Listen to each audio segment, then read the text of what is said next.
Hey, so this snippet on traveling is about budgeting. I'm talking about planning a trip and budgeting for the trip and spending money and finances. So I will talk about when I plan a trip. I usually know, of course, how long I'm going for, a week, a weekend, 2 weeks. So that would give me an idea as to my spending, my expenses.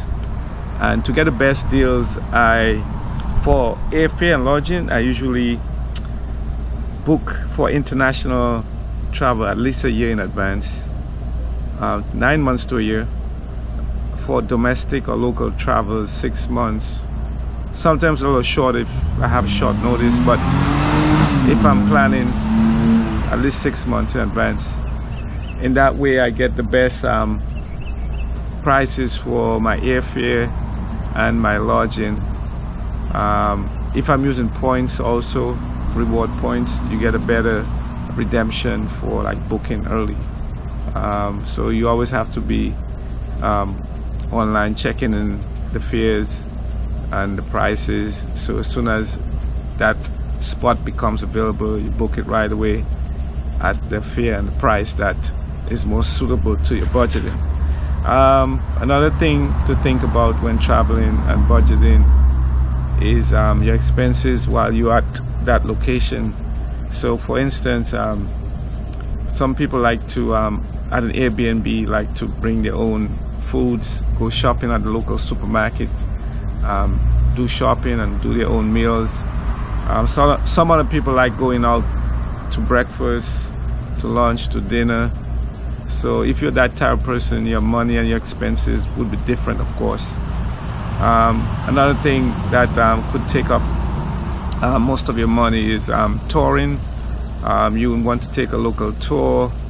You want to go to the beach and get one of the scooters. You want to do that air gliding. So there's various tours that a lot of people are interested in taking, and it's good to like shop in advance, of course. See what companies are reputable, see what companies offer similar excursions or similar tours, and compare the prices and see what fits within your budget. Another thing to consider is the exchange rate. If you bring cash with you, there are certain exchange companies that offer better rates, so you always want to ask around, ask your Airbnb host or ask the concierge at your hotel where you could get the best exchange rate if you're exchanging US dollars to a foreign currency, of course. That makes a big difference. I remember in Brazil where I had to shop around, and some places were offering some ridiculous prices as far as the return, and some will offer in more favorable returns. So of course you choose the one that's more favorable, where your money goes further.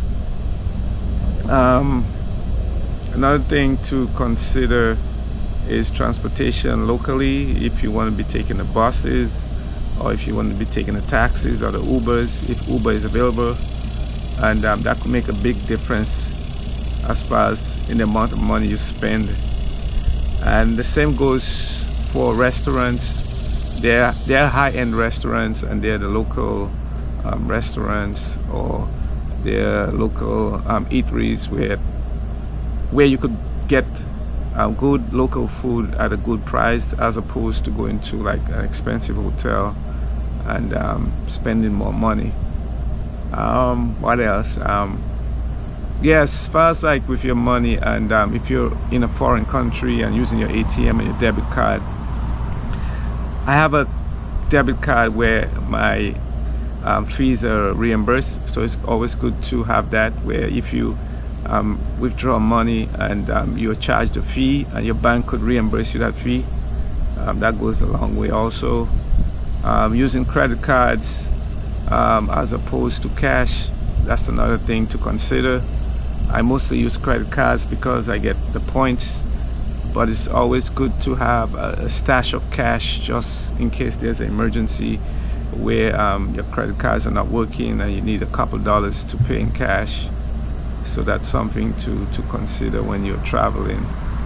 And to recap, or to kind of give a synopsis of the expenses, it's always good, as I said, to be cognizant as to what you want to do, what your expenses are, what you intend to spend on, and always plan to spend a little more than you initially planned. Even if you budget, there's always unexpected things that come up where you need to spend more, so keep that in mind.